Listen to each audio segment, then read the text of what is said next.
Bismillahirrahmanirrahim. Alhamdulillahirabbil alamin wassalatu wassalamu ala asyrafil mursalin sayyidina Muhammadin wa ala alihi wa sahbihi ajma'in. Bisanadil muttasil ila al-imam Abil Husain Muslim ibn al-Hajjaj al-Kushairi an-Naisaburi rahimahullahu ta'ala wa adaman naf'a bi'ulumihi wa bi'ulumi sa'iris salihina fid daraini amin. Qala kitabul birri wassilati wal adabi.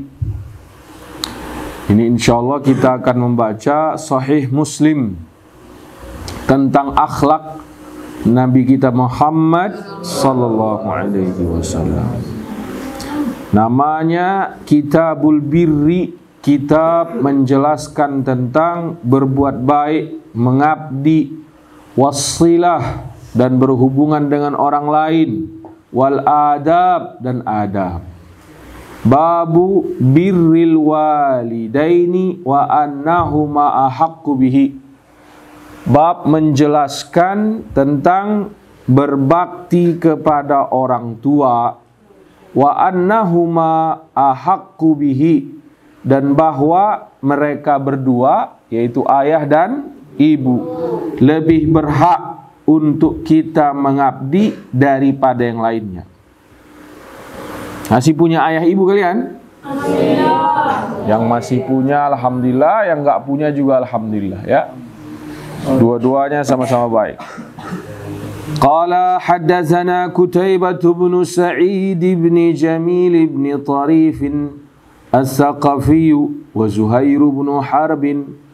Qala haddatsana Jarir an Umarah bin Al-Qaqa' an Abi Zur'ata an Abi Hurairah radhiyallahu anhu qala jaa rajulun ila Rasulillahi sallallahu alaihi wasallam faqala man ahaqqun nasi bihusni sahabati qala ummuka qala thumma man qala thumma ummuka qala thumma man qala thumma ummuka qala thumma man qala thumma abuka. Wa fi hadithi Qutaibah man ahaqqu bi husni sahabati wa lam yadhkurin nas.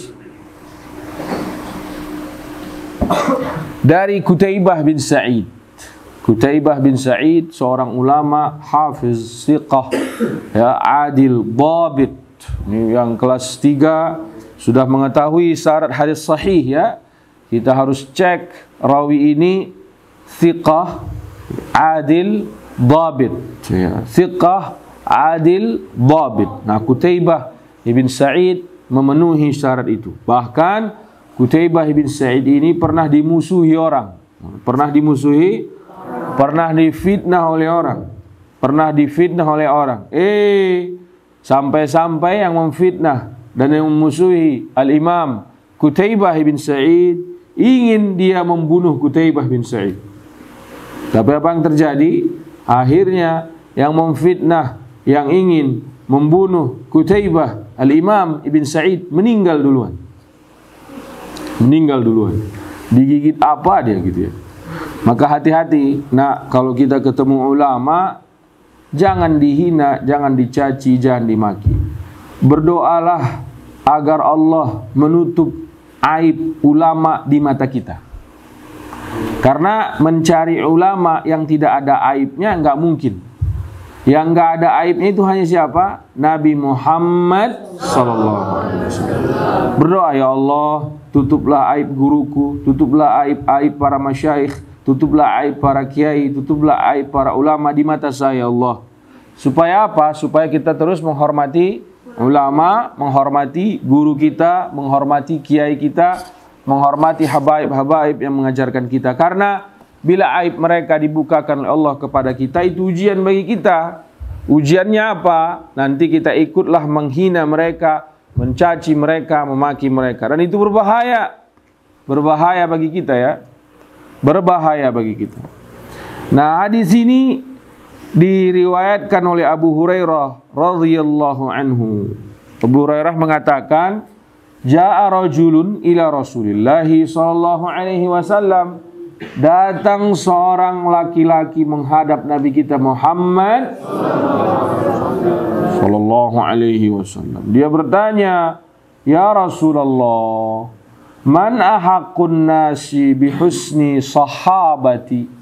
Siapa orang yang paling berhak saya berbuat baik, bergaul, bersahabat dengannya? Nah, tuh tidur tuh 5 ember. Berdiri nak, berdiri. Berdiri. Siapa orang yang paling berhak saya berbuat baik dengannya, ya Allah? Ya Rasulullah. Qala ummuka. Nabi jawab apa? Ibumu. Ini laki nanya lagi. Kemudian siapa ya Rasulullah? Jawab Rasul apa lagi? Ummuka, makmu. Dia nanya lagi, siapa lagi ya Rasulullah? Nabi jawab lagi apa? Ummuka. Apa lagi terjemahannya? Nyak loh. Gitu kan? Orang Betawi nyak kan namanya kan? Mami. Summa man ya Rasulullah. Siapa lagi ya Rasulullah? Baru summa abuka. Kemudian siapa? Ya, ayahmu, bapakmu atau babeh lu. Gitu ya. Jadi orang yang paling berhak untuk kita hormati, yang paling wajib untuk kita hormati, yang paling wajib untuk kita sayang, yang cintai adalah siapa? Mak kita. Mak kita dulu ya. 3 kali. Mak kita, mak kita, mak kita, kemudian bapak kita. Maka kalau kata Roma Irama, keramat hidup adalah siapa? Mak kita. Ridho ilahi. Apa? Lupa saya. Kalau kau sayang pada kasihmu, lebih sayanglah pada ibumu. Kalau kau takut pada rajamu, gong, diri tidur 5 ember. Lebih takutlah pada ibumu. Bukan lautan terteteng.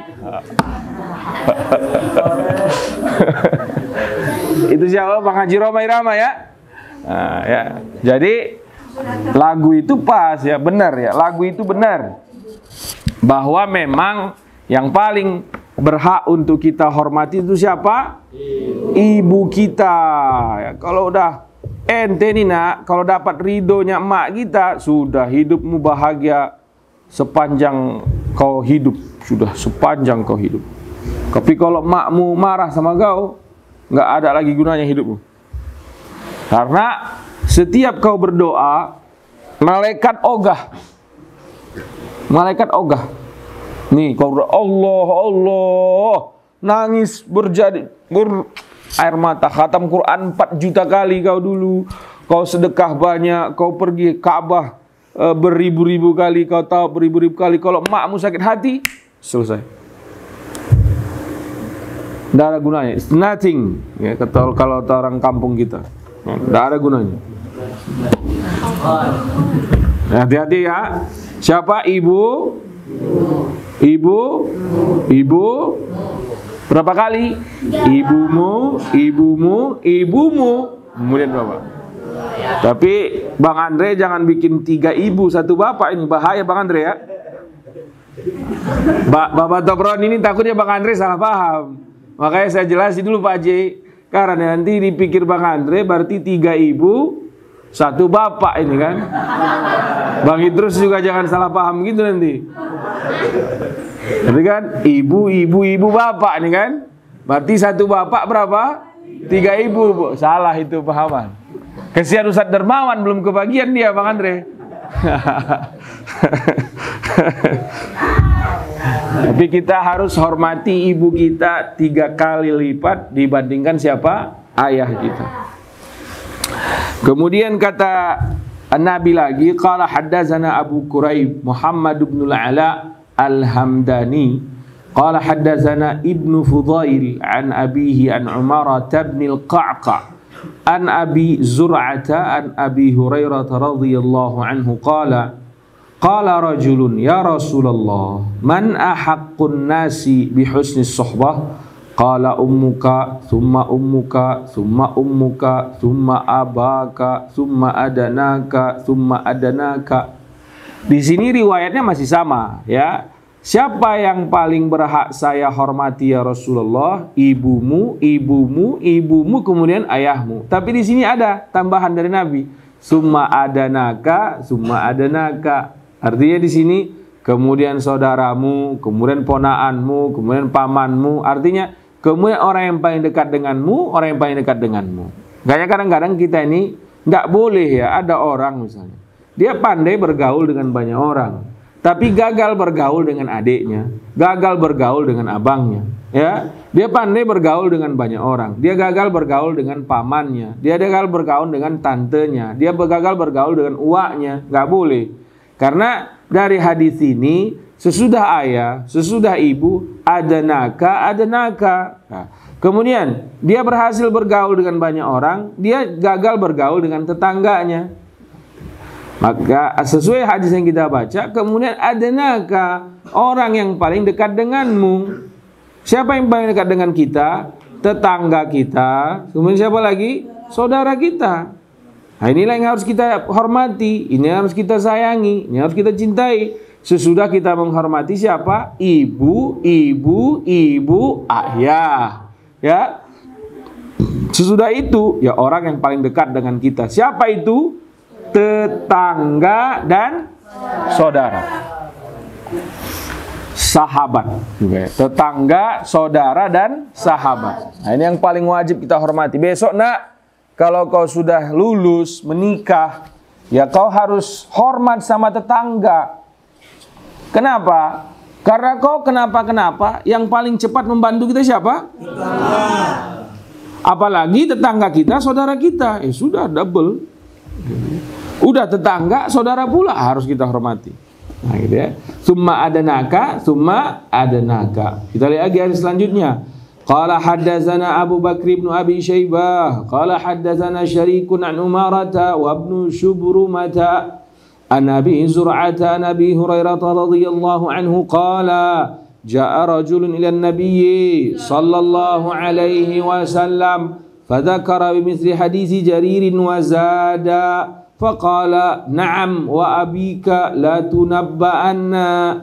Qala haddatsani Muhammad bin Hatim qala haddatsana Syababatu qala haddatsana Muhammad bin Talhah haun qala wa haddatsani Ahmad bin Khirash qala haddatsana Habbanu qala haddatsana Uhaib kilahuma an ibn Shubrumah bi hadzal isnad wa fi hadits Uhaib man abarru wa fi hadits Muhammad bin Talhah ayyun nasi ahaqqu minni bi husni suhbah thumma dzakara mithli hadits Jaririn qala haddatsana Abu Bakr bin Abi Syaibah wa Zuhair bin Harb qala haddatsana Waqi'un an Sufyan an Habibin haun qala haddatsana Muhammad bin al-Muzanna qala haddatsana Yahya يعني ابن سعيد القطان عن سفيان وشعبة قال حدثنا حبيب عن أبي العباس عن عبد الله بن عمرو قال جاء رجل إلى النبي صلى الله عليه وسلم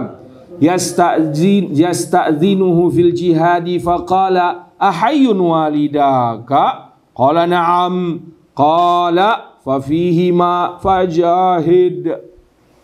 Ini ada hadis yang teksnya baru, diriwayatkan oleh Abu Bakr ibnu Abi Syaibah. Ya, di sini ada beberapa rawi yang luar biasa ya. Siapa itu? Waqi'. Waqi' ini gurunya Imam Syafi'i rahimahullah, dimakamkan di Al-Azhar, dimakamkan di Kairo, Mesir ya. Waqi' ibn al-Jarrah. Imam Syafi'i mengatakan syakautu ila Waqi'in an su'i hibzi ya. Imam Syafi'i pernah curhat kepada Imam Waqi' ibn al-Jarrah bahwa hafalannya menurun kualitasnya. Fa arsyadani ila tarkil ma'asi. Maka Waqi' mengatakan, wahai Syafi'i, karena ini muridnya kan, dia enggak bilang imam dia ya.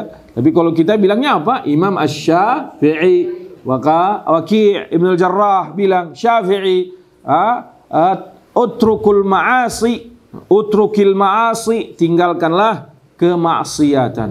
Lianna al-ilma an-nurun, karena ilmu adalah cahayanya Allah.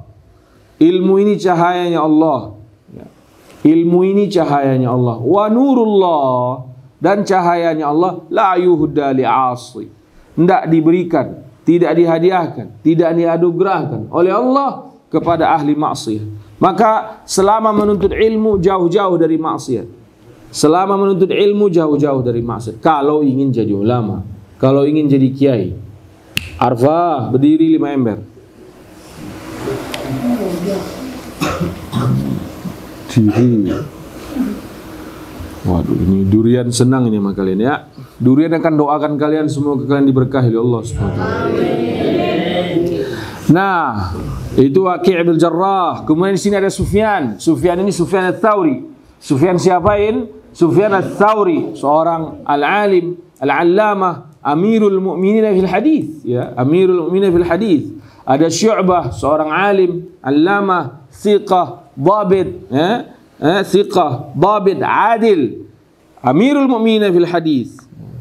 Dia mendapatkan hadis ini dari Abdul Abbas, dari Abdullah ibn Amr, dari Abdullah ibn Amr.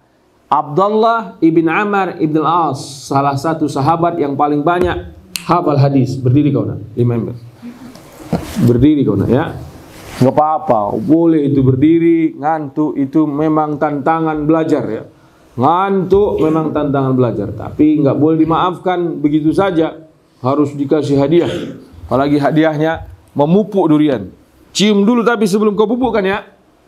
Kalian selama ini nyium enggak sebelum dipupukkan? Cium ya. Ini yang kelas 2 udah selesai semua belum embernya? Nggak yakin saya ini. Udah? Semuanya? Kelas 3, 4, Hamid? Hari ini. Hari ini ya. Diangkat. Gitu. Ngoda. Itu lebih wangi daripada Indomie ya. Di sini kau, sini. Biar Ustaz lihat kau ngumpet-ngumpet, takut tidur kau di situ nanti. Ya, dicium dulu ya. Nah, ini hadis agak sedikit berbeda nak. Ja'a rajulun ila Nabi sallallahu alaihi wasallam. Abdullah bin Amr bin al-As, salah seorang sahabat yang hafal 5 ribuan hadis. Hanya 2 sahabat yang hafal 5 ribuan hadis dari baginda Nabi besar Muhammad. Pertama Abdullah ibn Amr ibn al-As, yang kedua Abu Hurairah radhiyallahu anhum ajma'in. Bedanya Abu Hurairah dan Abdullah ibn Amr, kalau Abdullah dia tulis yang dia hafal. Kalau Abu Hurairah hanya dia hafal. Abdullah bin Amr ibn al-As mengatakan ada orang wahyu 5 ember. Diri kok. Berdiri.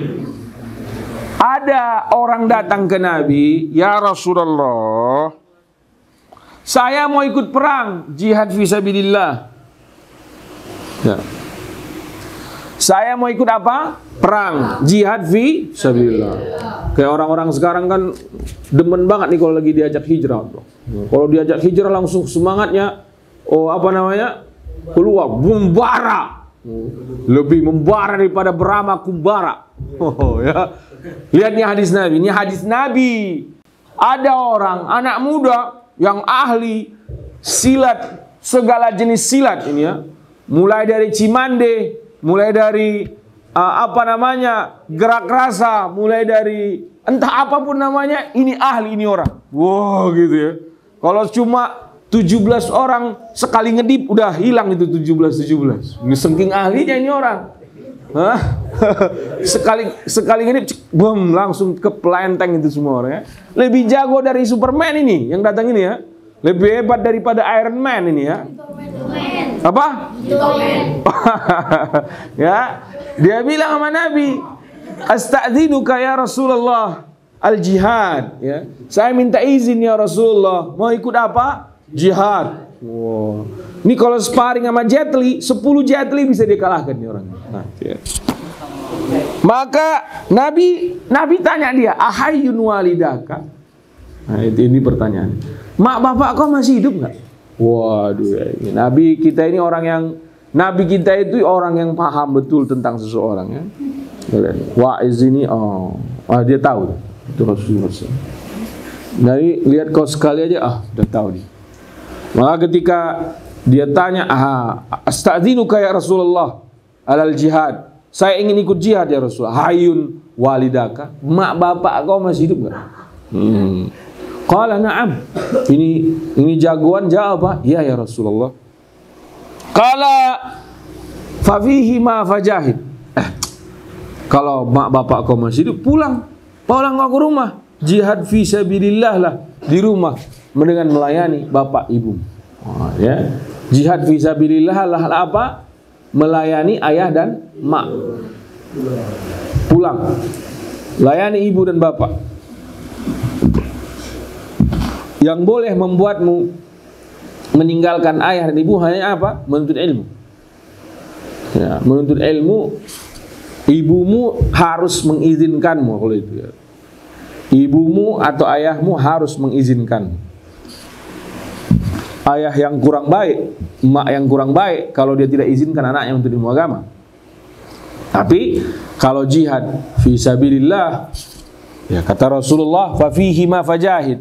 Kalau mak bapakmu masih hidup, maka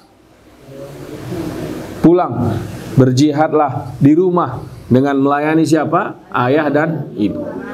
Itu saking pentingnya berbakti kepada ayah dan ibu.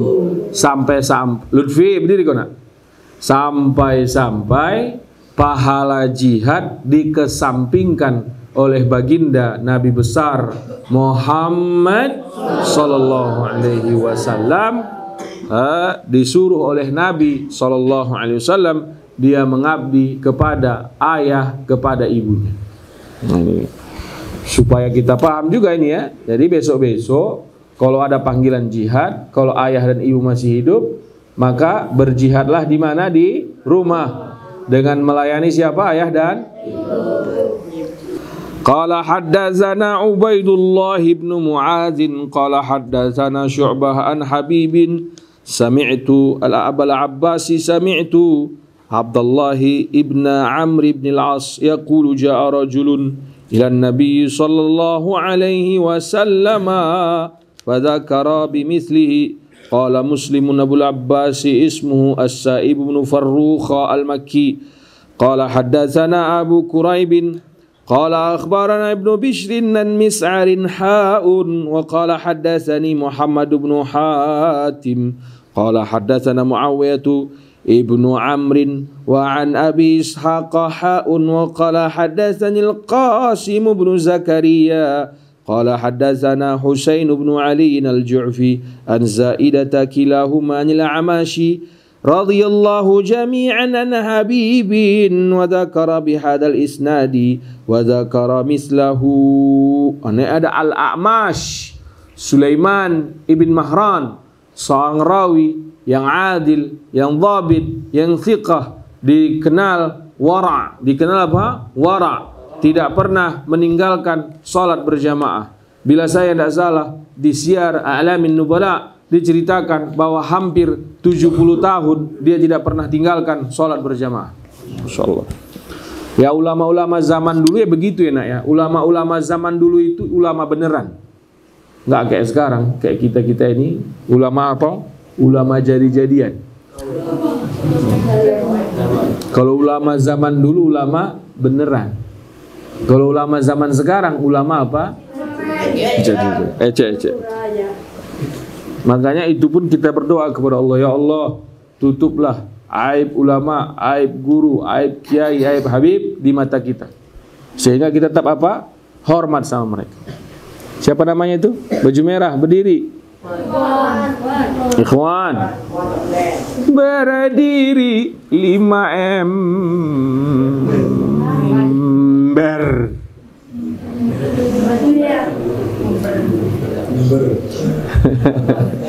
Berpahala kalian, berpahala ya.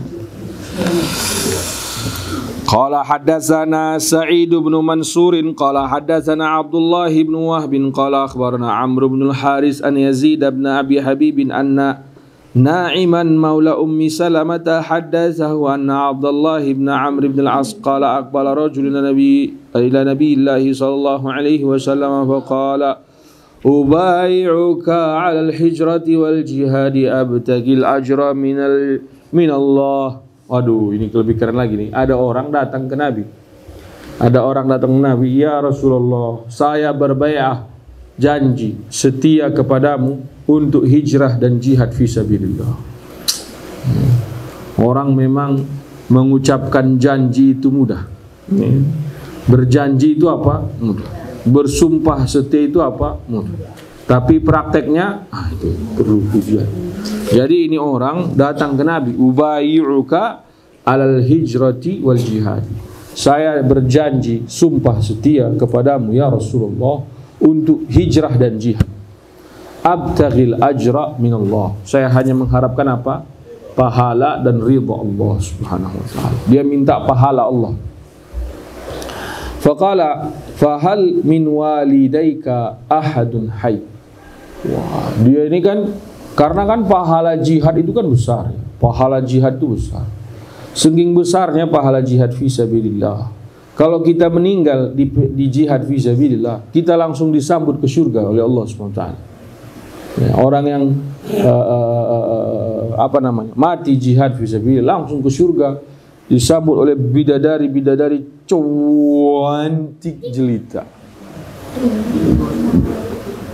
Maka orang banyak yang tergiur ingin berjihad fisabilillah karena pahalanya luar biasa. Tapi bukan berarti, apalagi hadis ini sudah mematahkan itu ya semuanya. Bukan berarti dikit-dikit jihad. Enggak lah. Ya, buktinya ini Rasulullah SAW udah berapa kali tadi dia tanya, fahal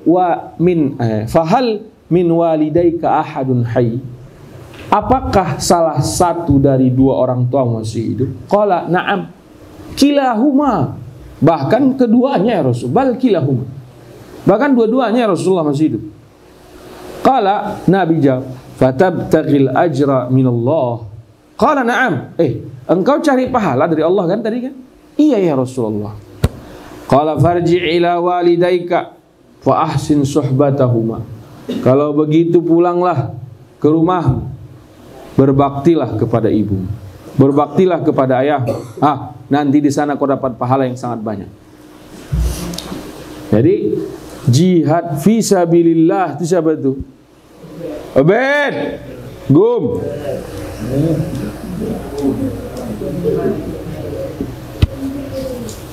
Gum. 5 ember. Udah berapa orang kali 5? Banyak ini Masya Allah ya. Nanti pupuk yang jauh ya, yang sebelah mari, yang sebelah kamar mandi semua ya. Jangan ada yang mupuk sebelah sini nanti. Kalau kau mupuk sebelah sini di double jadi 25 ember. Mupuknya harus sebelah sono. Jangan kau mati dulu nak. Ini lama perjuangan ini. Belanda masih jauh. Tak apa-apa nak. Tahan dia.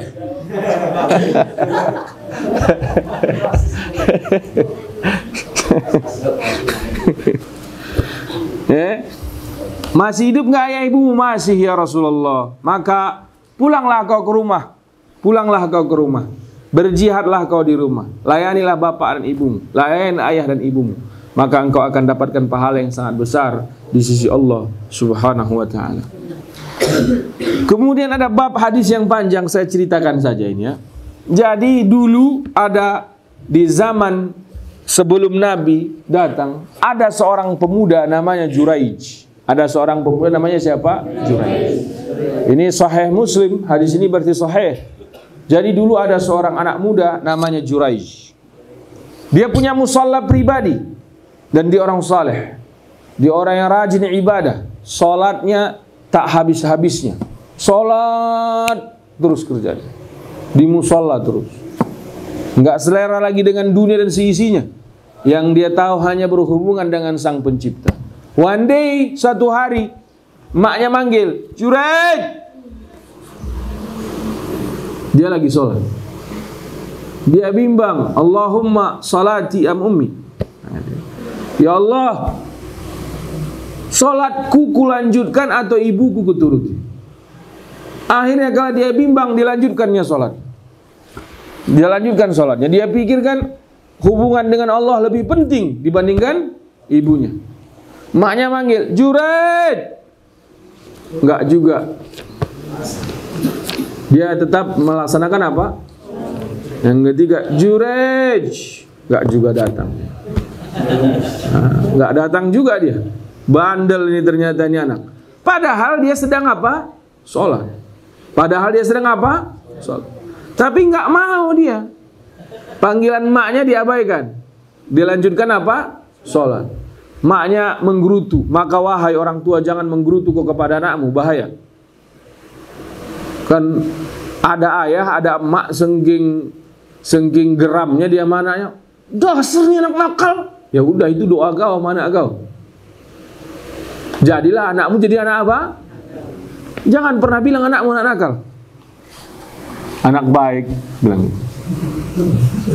Jadi doa dia. Tapi kalau kau bilang, kau katain dia bandel, nakal, dia makin nakal nanti. Anak baik. Ini emaknya Juraij bilang, das, anak nih bandel. Ya Allah, jangan cabut nyawanya sebelum kau uji dia dengan ujian yang sangat berat. Wah, doa ibu ini hati-hati kok ya, keramat dia. Doa ibu itu keramat, langsung dia siapa namanya itu tuh orang Pakurawan tuh? Nah itu Diri Syafi'i namanya ini ya. Ahlan wa sahlan ya Imam.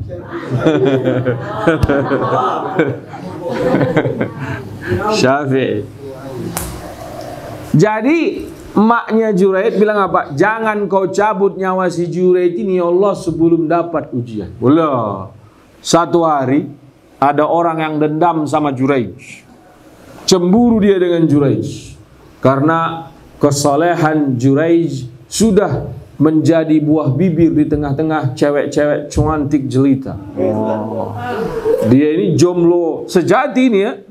Jomblo sejati yang belum pernah pacaran, udah ganteng, jomblo, soleh. Waduh, gadis-gadis terpikat lah sama Juraij ini ya.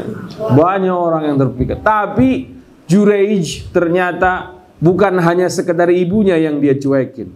Gadis secantik apapun tak mampu meluluh lantakkan hatinya, memalingkan hatinya Juraij dari menghadap Allah Subhanahu wa taala. Ini baru betul nih ya. Ini baru pemuda yang saleh nih ya.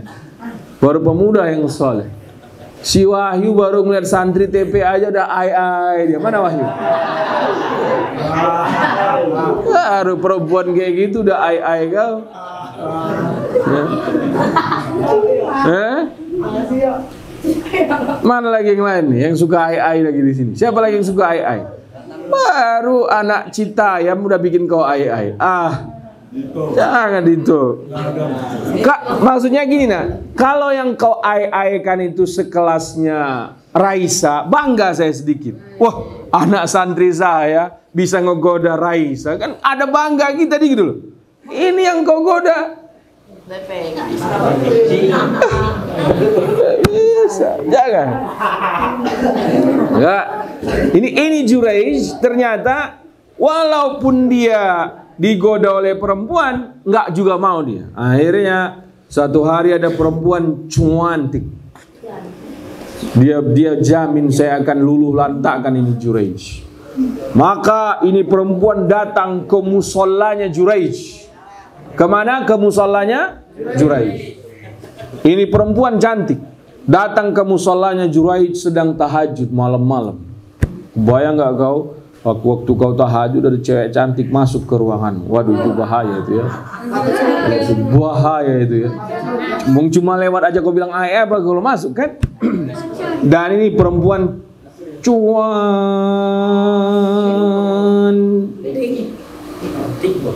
cantik sekali. Orang Yahudi ini ya. Orang Yahudi itu, nah Allah ciptakan cantik dan ganteng. Ya Allah, tukang sampahnya orang Yahudi aja 14 kali lipat cantiknya di Raisa. Itu tukang sampahnya orang Yahudi itu. Karena sekolah yang pinter, rajin ya, berprestasi, nanti kok bisa ke Palestina gratis berulang-ulang. Saya berkali-kali saya ke Palestina, ketemu orang Yahudi. Yerusalem itu banyak orang Yahudi. Waduh, ya Allah, innalillahi wa inna ilaihi raji'un. Jadi cantiknya itu jadi musibah sudah buat kita. Senyum cantik. Nah, ini Juraij digoda oleh perempuan cantik itu tadi. Meliak-liuk dia joget di depannya Juraij. Seperti Trio Macan and the Gang mungkin kan?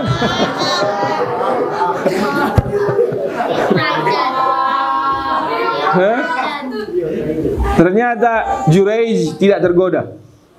Buka baju ini cewek, ternyata Juraij juga tidak tergoda. Dia pertontonkan semua keindahan tubuhnya, Juraij tidak bergeming. Oh, ternyata Juraij memang orang yang saleh ya. Ternyata Juraij memang orang yang saleh. Bukan hanya panggilan ibunya yang dia tidak dengarkan. Ternyata cewek tercantik pun memanggil dia dengan segala kemolekannya, tidak membuat Juraij tergoda. Karena ini perempuan bingung, nggak bisa ngegoda Juraij. Akhirnya dia ketok pintu abang-abang yang masih begadang pada waktu itu. Bang, kau berzina saja dengan saya. Kenapa? Ada begini-begini. Wah, dia bilang, abang-abangnya bilang apa? Wah, ini gratis, mainkan aja katanya kan.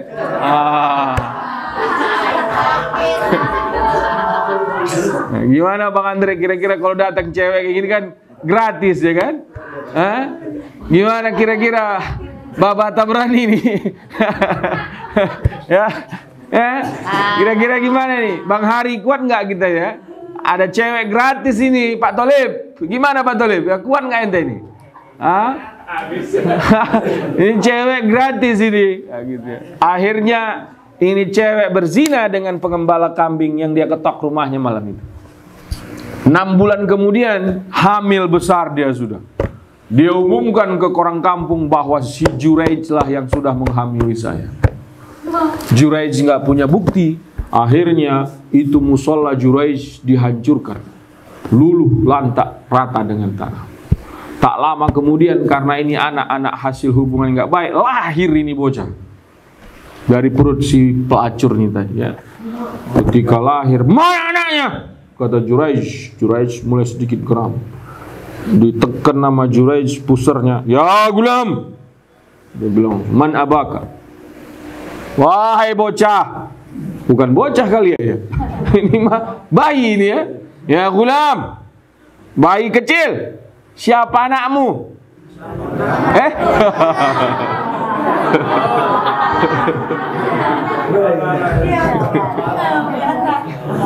Siapa bapakmu? Akhirnya ini anak bilang apa? Ayahku tukang gembala yang rumahnya RT 6 katanya. RT 6 ternyata. Ya, itu ada itu bapak ini katanya ya. Akhirnya ketahuanlah bahwa ternyata bukan Juraij yang berzina dengan ini perempuan, tetapi bapak-bapak yang lain ya.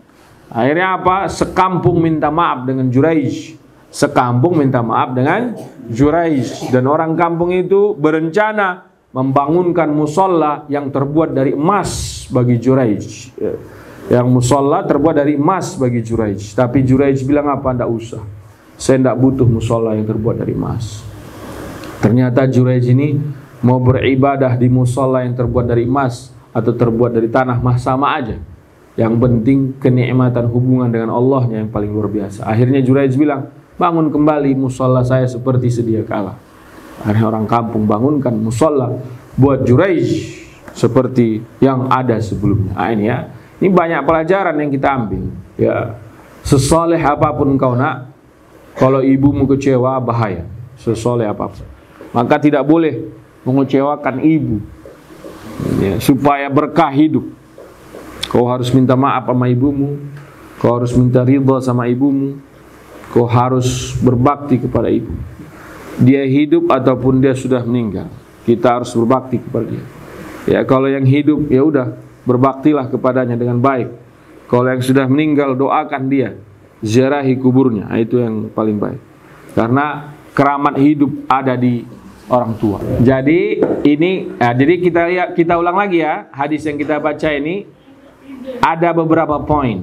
Pertama, seorang laki-laki datang nanya, siapa orang yang paling berhak untuk saya perlakukan dengan baik? Ibumu, ibumu, ibumu, ayah. Berarti 3 kali lipat ibu baru ayah. Bukan 3 ibu 1 ayah, Bang Andre tadi ya. Ini harus dipahami baik-baik. Jadi biar jangan salah paham nanti ya. Karena kalau 3 ibu 1 bapak, bahaya nanti maksudnya. Ya. Ya. Bukan 3 ibu 1 bapak, tapi hormati ibu 3 kali lipat, kemudian baru ayah. Kemudian di hadis sesudahnya ada naka. Yang kita juga hormati adalah tetangga dan saudara. Orang yang paling dekat hidupnya dengan kita. Bisa dia tetangga, bisa dia saudara, bisa dia apa? Sahabat. Kemudian kita lihat lagi bahwa ada seorang laki-laki pengen jihad fisabilillah. Saya mau berjihad ya Rasulullah. Nabi bilang apa? Ahayyun walidaka. Masih hidup enggak ayahmu? Masih hidup enggak ibumu? Masih ya Rasulullah. Fafihima fajahid. Maka berjihadlah dengan berbuat baik kepada ayah ibu. Satu lagi malah dengan bahasa ubayi'uka. Saya berbaiat. Ingin hijrah ya Rasulullah. Ingin jihad ya Rasulullah. Maka Nabi bertanya, fahal min walidaika hayyun. Maka apakah ayah atau ibumu masih hidup? Balkilahuma ya Rasulullah. Bahkan dua-duanya ya Rasulullah. Maka Nabi bilang apa? Fafihima fajahid. Farji' ila walidaika fahsin suhbatahum. Pulanglah ke rumah, maka pergaulilah dengan baik ayah dan ibu. Jadi betapa pentingnya, lebih penting daripada apa? Daripada jihad. Kemudian yang kita lihat terakhir, bahwa seorang laki-laki beragama Yahudi, namanya Juraij, orang soleh, orang yang salat, orang yang taat, orang yang patuh, orang yang banyak ibadahnya. Namun saat dipanggil oleh ibunya, dia ragu salatnya atau ibunya. Karena secara fikih juga, kalau kau dipanggil ibumu atau dipanggil ayahmu dan kau sedang sholat sunnah, batalkan sholat sunnahnya ya. Kita sedang sholat sunnah, batalkan sholat sunnahnya. Kalau sholat wajib, sebaiknya kau langsung baca bacaan sholatmu sekencang-kencangnya sehingga ibumu dengar. Misalnya makmu lagi manggil nih, makmu lagi manggil, kau sedang duduk Rabbir Muhammad berinak. Jadi ibumu sedang manggil. Nah, ibumu manggil, Zuhud, dipanggil ibumu. Kau sedang sholat asar dan sedang duduk antara 2 sujud. Langsung kau baca, Rabbighfirli warhamni wajburni warfa'ni. Supaya mak kau tahu, oh anakku lagi sholat. Jadi kalau sholat wajib, ibu kita lagi manggil, kencangkan langsung bacaan sholat. Sami Allahu liman hamidah. Kalau bisa sekencang-kencangnya supaya ibu dengar. Karena level ayah dan ibu ini sama oleh Allah dibikin yang paling tinggi. Loh, di zaman sahabat baiknya Rasulullah meninggal. Sekarat, enggak meninggal. Kemudian Nabi dipanggil mendoakan agar ini orang mati saja. Maksudnya meninggal saja daripada sekarat begini kesian. Udah didoain nama Nabi sekalipun tidak berhasil sekarat tidak, maksudnya ya tetap sekarat. Meninggal kagak, sembuh juga kagak. Akhirnya Nabi tanya, mana emaknya ini orang? Loh, ada ya Rasulullah di sana. Memang beberapa hari ini emak, afwan, berdiri di member. Memang emaknya beberapa hari ini ya Rasulullah tersinggung sama ini orang. Loh, kata Rasulullah. Panggil ibunya kemari, suruh maafkan. Dipanggil emaknya. Baru emaknya bilang, saya maafkan. Ciglek, meninggal itu. Bayangkan ya anaknya, Nabi itu doanya sangat mustajab. Tidak ada doa yang paling mustajab di dunia ini dibandingkan doa Nabi Sallallahu Alaihi Wasallam. Tapi bila yang bersangkutan menyakiti hati ibunya, maka doa Nabi sekalipun ya, bukan nggak dikabul sama Allah, ditahan sebentar sampai maknya memberi maaf. Ketika maknya memberi maaf, doa itu pun dikabul oleh Allah SWT.